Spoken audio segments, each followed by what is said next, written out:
ก็จะไม่อาจ ไปก่อน ลินจะต้องไปที่หมู่บ้านจอมบึงอยู่แล้วในวันที่9ลินจะคุยกับผู้จัดการหน่วยปกครองเลย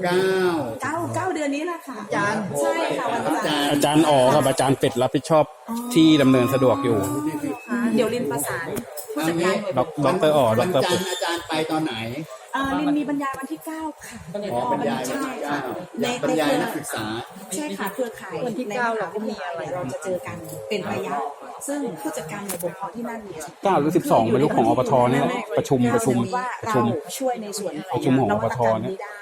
แต่พอถึงเวลาแล้วเนี่ยในแง่ของการคำนวณมูลค่าเศรษฐกิจที่ดีขึ้นกำไรที่มีผลลัพธ์ที่ดีขึ้น หน่วยบ่มเพาะก็จะเข้ามาดูความยั่งยืนช่วย วันที่ ค่ะ 9 ค่ะอันเนี้ยคือเป้าของทุกมหาลัยที่ทำร่วมกัน มหาลัยทุกมหาลัยตั้งใจให้ชุมชนยั่งยืนนักศึกษาได้ใช้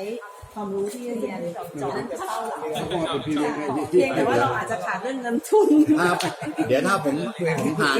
ถ้าวันที่ 9 มีโอกาสไปเดี๋ยวผมจะไปเลี้ยงข้าวอาจารย์ ขอบพระคุณค่ะอาจารย์ยังไงถือว่าโซเชียลทำให้เราได้พบกันลินดีใจมากจริงๆกับการทำงานครั้งนี้แล้วก็หวังว่าเราจะขยายผล คือถ้ามันไม่มีจุดเริ่มต้น